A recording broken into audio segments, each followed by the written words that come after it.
La dette publique, encore et toujours la dette publique. Il faut moins de dette publique. Dette publique, dette publique, dette publique. Oui, on a compris. Mais en effet, il y a de quoi la prendre au sérieux, cette fameuse dette publique. Son impact est mondial, et rares sont les pays qui ne sont pas sévèrement touchés. La preuve, la dette publique mondiale n'a cessé d'exploser au cours de ces dernières décennies. Mais pourquoi autant de dettes? Que faudrait-il faire? Il faut moins de dépenses publiques. Plus de compétitivité. Un plan d'austérité. Tout privatiser. Oula, doucement, vous en êtes bien sûr? Déjà, comment expliquez-vous que autant de pays soient endettés à ce point-là? C'est bizarre quand même. Et pourquoi ne parlez-vous pas du système des réserves fractionnaires? De la création monétaire par le crédit? Ou de l'article 123 du traité de Lisbonne? Il me semble que c'est important. Hein, quoi? Hein? Je vois, vous ne savez pas ce que c'est. Eh bien, dans ce cas-là, il va falloir que je vous explique.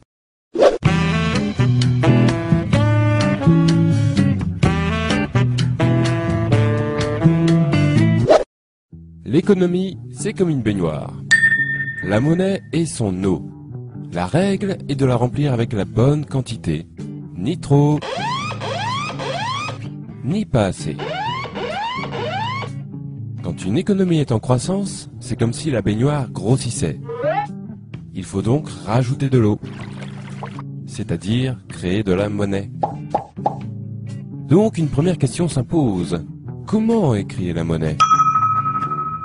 Les robinets de l'économie, ce sont des banques très particulières, normalement publiques, que l'on appelle des banques centrales.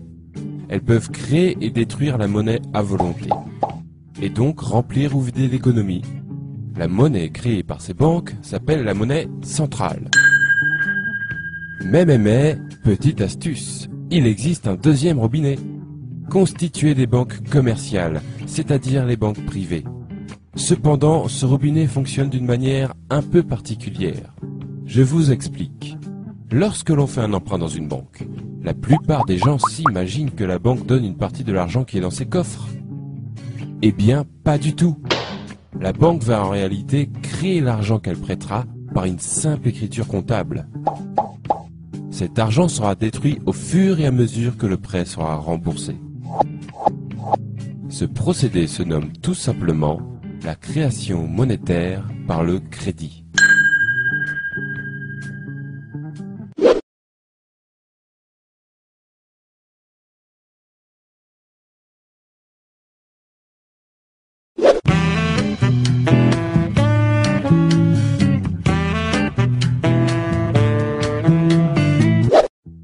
Pour savoir lequel de ces deux robinets coule le plus fort, il faut connaître les règles qui permettent de les tourner. Première règle, l'article 123 du traité de Lisbonne. Il fut un temps où les États se finançaient auprès de leur banque centrale et faisaient donc couler le premier robinet. Autrement dit, les banques centrales créaient l'argent dont les États avaient besoin pour combler leur déficit. Ce que l'on appelle aussi faire tourner la planche à billets. Mais l'abus de cette pratique à des fins généralement électorales provoquait par moments une inflation importante. C'est pourquoi, depuis les années 70, influencés par le monde financier, les États s'interdirent le recours aux banques centrales.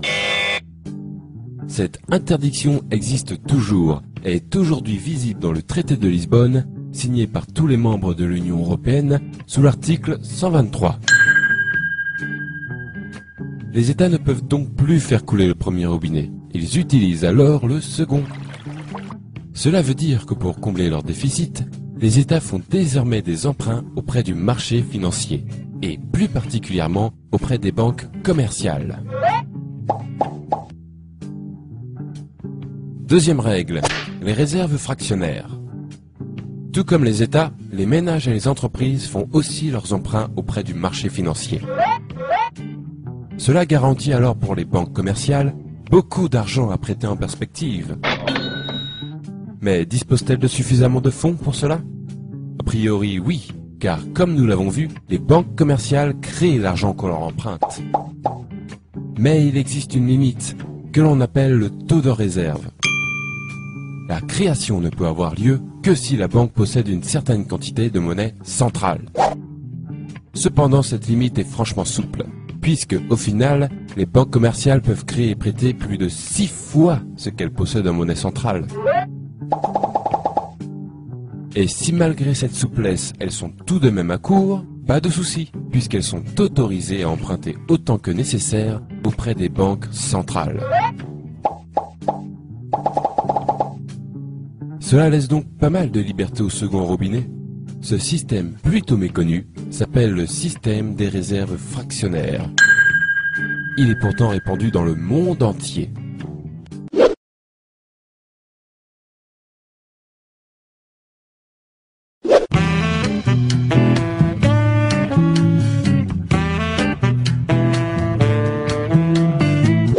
Trêve de robinetterie, revenons à la baignoire. Nous venons de voir que le premier robinet ne sert plus aujourd'hui qu'à alimenter le second. En d'autres termes, la monnaie centrale ne sert plus aujourd'hui qu'un rôle de régulation pour les banques. On peut donc comprendre que la baignoire est alors totalement remplie de la seconde eau. Autrement dit, la totalité de la monnaie en circulation prend désormais son origine dans les crédits accordés par les banques. En effet, l'essentiel de la monnaie est de la monnaie dite scripturale, c'est-à-dire de la monnaie issue du crédit. Or, il y a un problème avec cette eau. Elle s'évapore. Et oui, puisque la monnaie provient du crédit, elle disparaît quand ces mêmes crédits sont remboursés. Il faut donc sans arrêt refaire couler le second robinet pour garder la baignoire pleine. C'est-à-dire que les États, les ménages et les entreprises doivent sans cesse emprunter auprès des banques pour que l'économie fonctionne.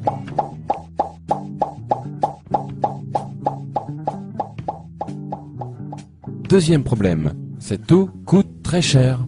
En effet, les crédits accordés par les banques s'accompagnent d'un taux d'intérêt servant à rémunérer la banque.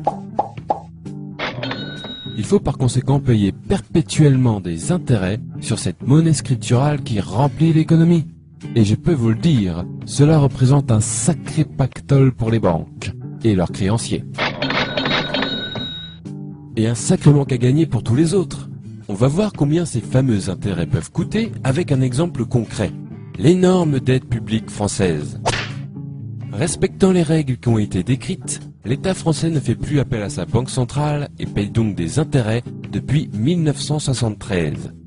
Lorsque l'on somme ce qui a été payé en intérêts seul depuis cette date, on obtient le nombre remarquable de 1400 milliards d'euros. Pourquoi remarquable? Parce qu'il est très proche d'une autre somme, la dette publique française actuelle, qui a augmenté sur cette même période de 1350 milliards d'euros. En clair, ce qui fait grossir la dette, ce sont tout simplement les intérêts de cette même dette. Et n'oublions pas qu'il ne s'agit ici que de la dette publique. La dette des entreprises commerciales françaises, par exemple, elle, est aujourd'hui de 7000 milliards d'euros. Les raisons d'un tel florilège de dettes publiques et privées partout dans le monde sont maintenant plus claires. En effet, une grande partie des pays de la planète baignent dans le même bain, à devoir faire des emprunts et payer des intérêts pour faire fonctionner leur économie.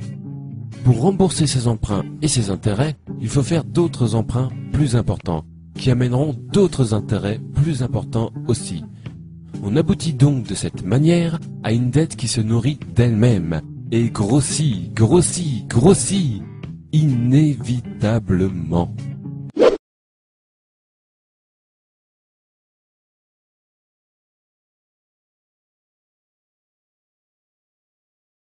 Vous avez déjà dû entendre que la dette publique est provoquée par une mauvaise gestion des dépenses de l'État, ou un manque de compétitivité, et que la seule manière de la résorber est de privatiser l'économie ou d'appliquer des plans d'austérité. Eh bien, sachez que ce sont des conneries. Il est mathématiquement impossible de résorber l'ensemble des dettes publiques et privées sans aborder la question de la création monétaire par le crédit avec intérêt, puisqu'elles en sont les causes naturelles. Si vous voulez résorber la dette, le premier prérequis indispensable est d'arrêter de faire couler le second robinet pour remplir la baignoire et d'utiliser plutôt le premier à bon escient. C'est-à-dire limiter le pouvoir de création monétaire aux seules banques centrales. C'est le seul moyen d'obtenir un système monétaire qui n'auto-alimente pas sa propre dette. Il y a une quarantaine d'années, les États se sont interdit l'accès à leur banque centrale sous prétexte que le premier robinet était parfois utilisé de manière abusive. Nous sommes arrivés aujourd'hui à la situation inverse, où le premier robinet manque cruellement et un autre l'a remplacé, remplissant l'économie de dettes impossibles à rembourser. Tout cela, ne l'oublions pas, au profit des grandes banques et de leurs créanciers. Je trouve déplorable qu'un sujet si crucial ne soit ne serait-ce que débattu par la classe politique, ni ne soit jamais traité dans les grands journaux. Merci de votre attention.